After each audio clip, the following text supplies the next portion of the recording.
Ari Goldkind. Ari lived in Willowdale and later moved with his maternal grandparents in Midtown. Ari is a graduate of law school at the University of Toronto.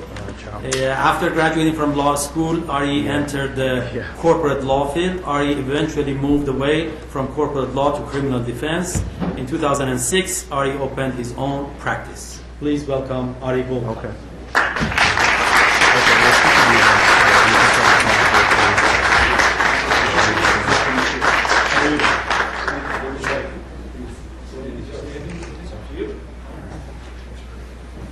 Good afternoon, everybody.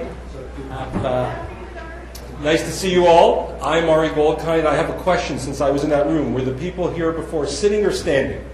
Well, that doesn't help me so much. Introduction, you can stand right, like others, and for questions, you can take a little rest. All right. So I don't know how many of you have seen what I've been doing and are aware of my campaign. How many of you in this room know who I am? All right, so that's very, very flattering, so I appreciate that. So let me get right to it because I understand 10 minutes to talk about my platform and lots of time, 15 minutes to answer questions. Yes. I may want to answer more of your questions because I like being asked tough questions. So I launched my campaign in early March because I did not like the choices that we have. And as you've seen, even in today's paper, so many people are talking about strategic voting, and many people are going to the ballot box, sort of holding their nose because there's a certain family or candidate they want out. That's a perfectly good reason to vote, I suppose, but it's not something I believe in. I've encouraged people for the last many months to vote with your conscience and to take a look at the issues that matter to you.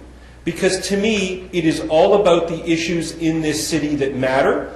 And I'm asking each and every one of you watching this, no matter what questions come up today, no matter what I talk about, take a second to look at ariformayor.com. Take a look at my website, and if there's an issue that matters to you, I assure you it will be there. Now let me talk a little bit about the issues that I think and believe in my heart are the most important in the city that really aren't being looked after, and it's why we're in the mess that we're in now. The biggest issue that people talk about is transit. I haven't heard the previous speeches in here this afternoon, but I'm guessing transit has come up.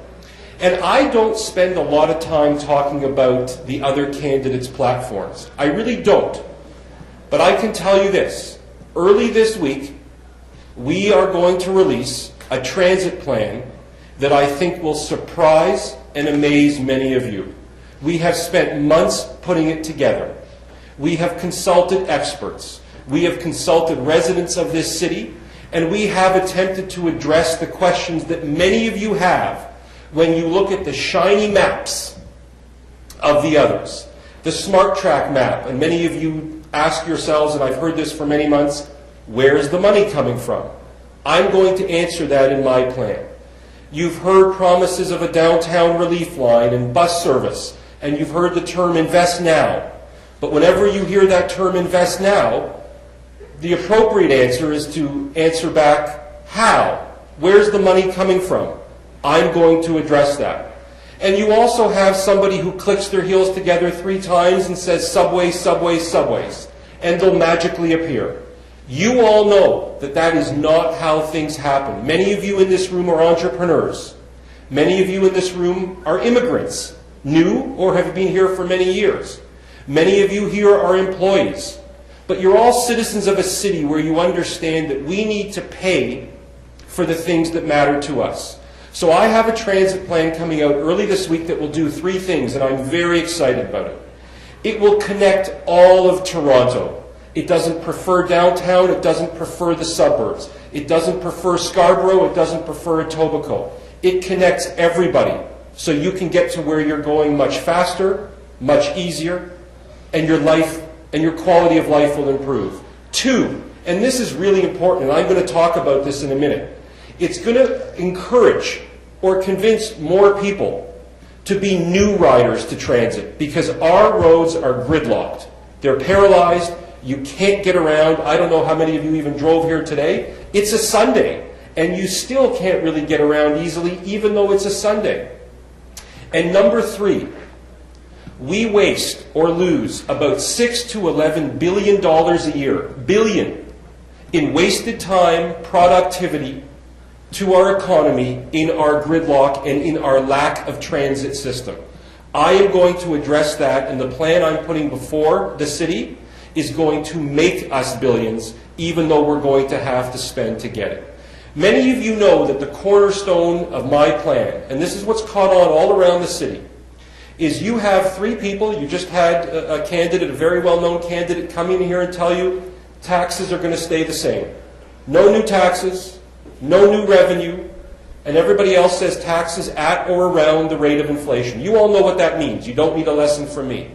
I am the one candidate standing up and saying, to the average household, is it worth 50 cents a day to you? Per household, not per person. It raises $1 billion over the first term. Is 50 cents a day worth it to you to build new transit? To get gridlock unlocked so you can actually drive around the city? To take care of the homeless, the mentally ill, new immigrants that come here and need a government that is there to support them and to not always say no?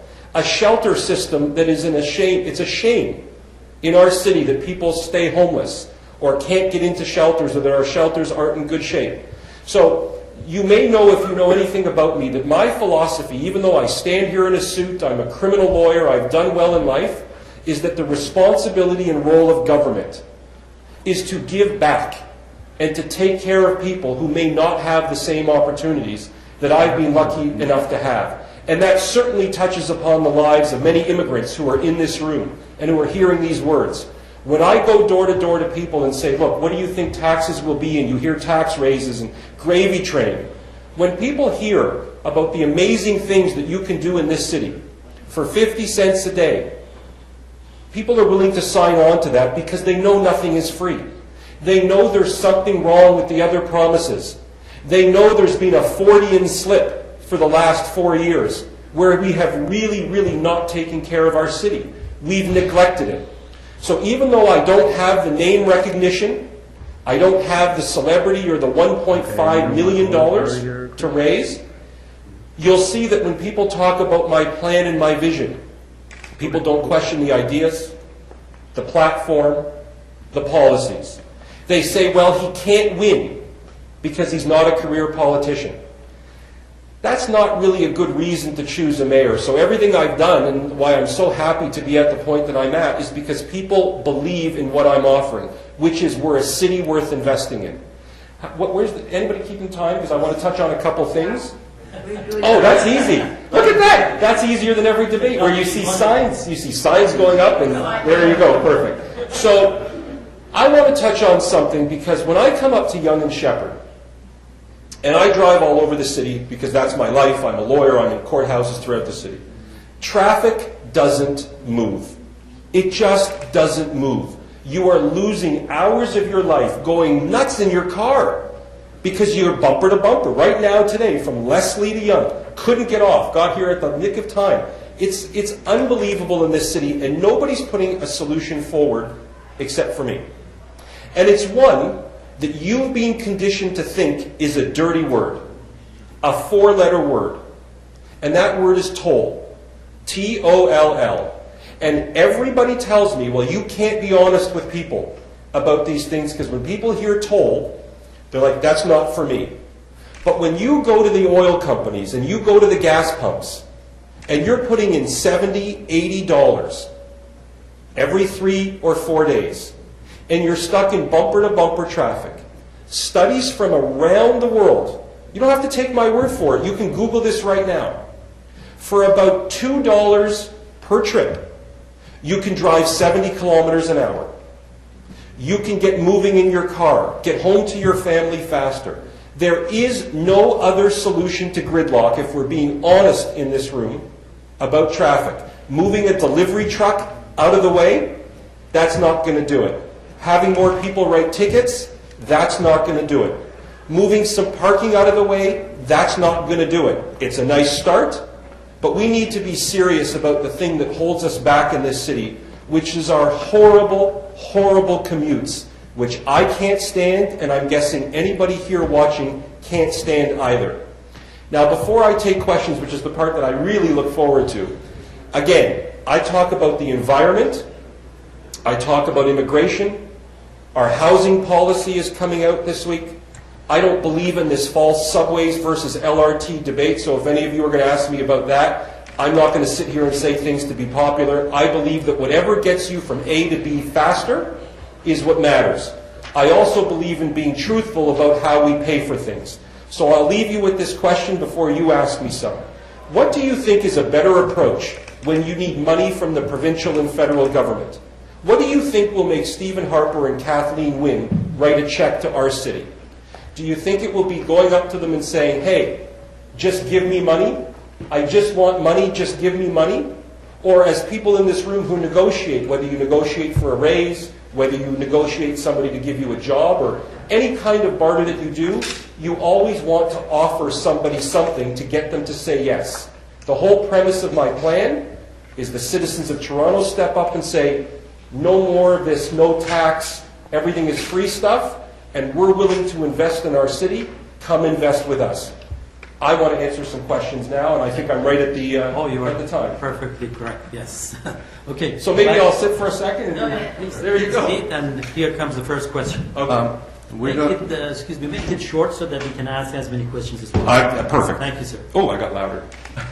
I think you've already answered the first question, but we asked the same question. Some of the questions are the same as the other candidates, and some are from the floor. Great. So this first question, like I said, you've already answered, but I said that Los Angeles has had a vehicular traffic congestion for decades more than Toronto. And they've done many studies, and what they found is that the only long-term solution is the pricing strategies for highways. So what the question is do you support tolls on the highway? See, it's great because I didn't know what the questions would be in advance, and I think you've all heard me say it. Even though some places I go out to Etobicoke, people boo it. I can tell you right now, for anybody watching at home, I hope you've turned to watch this if you're watching football. Everybody in the room, www.ariformayor.com. Hit congestion pricing. Hit the button that says press release. I explain what congestion pricing is. I explain why it actually makes driving cheaper. I'm telling you, I bet you there's 100 people in this room right now that go, how can charging a toll, how can congestion pricing make driving cheaper? I will give you an example. The taxes, because I'm not afraid to use that word tax. So the tax of a toll and congestion fee, and what that means in 20 seconds is, when you're driving in a certain core of the city, and you know, this is a room in a city that's filled with people who travel the world. You go anywhere in Italy, you go to London, you go to France, you enter the city core, your license plate gets zapped, and you get charged a certain amount of money, and it has made miracles. So, the best example is, we don't value our time and our quality of life enough as citizens. Who understands the needs for congestion pricing more than any group in society? And I'm going to tell you what the answer is by the evidence. Mothers. Mothers with children who understand that their time is worth more than a toonie in getting to meetings, getting to work, getting to their children's things. It is a win for our city, and I'm very pleased to be the only candidate talking about it openly. Next question, Thank you. Thank you. In April of 2014, the City Council debated a proposal to expand the runways at the Island Airport to allow Porter Airlines to fly jets to and from the downtown location. And by way of a unanimous vote, it decided to push ahead with negotiations that could lead to the expansion of the Billy Bishop Airport. What is your position with respect to the Island Airport expansion? You go to YouTube right now, hit Ari Goldkind Porter expansion, you will see me go on a 5-minute rant. Again, I didn't know what these questions would be in advance, and I think that's perfect. I go on a 5-minute rant. The idea that and again, I have no idea what anybody watching or in this room think, but I say it like I believe it.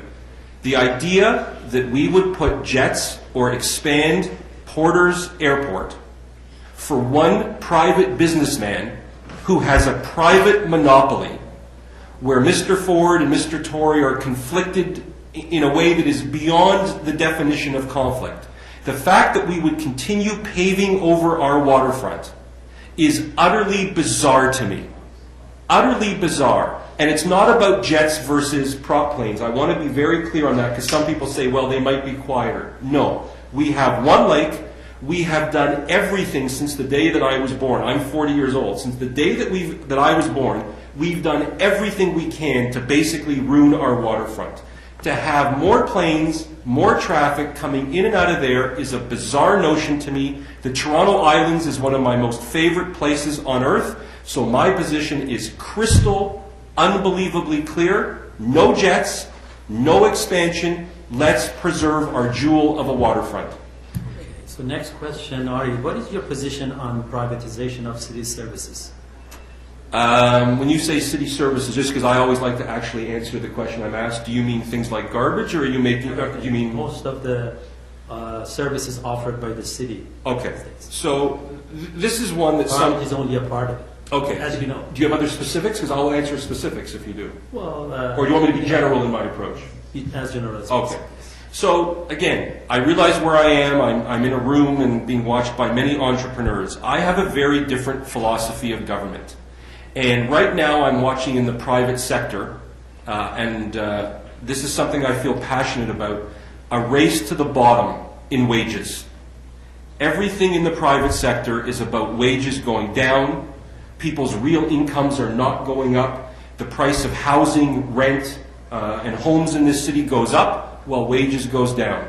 Privatization, to me, and I may be the only candidate to say this, I have no idea, but I am not a big believer in privatization for the sake of privatization. I don't believe in demonizing government workers. I've never liked the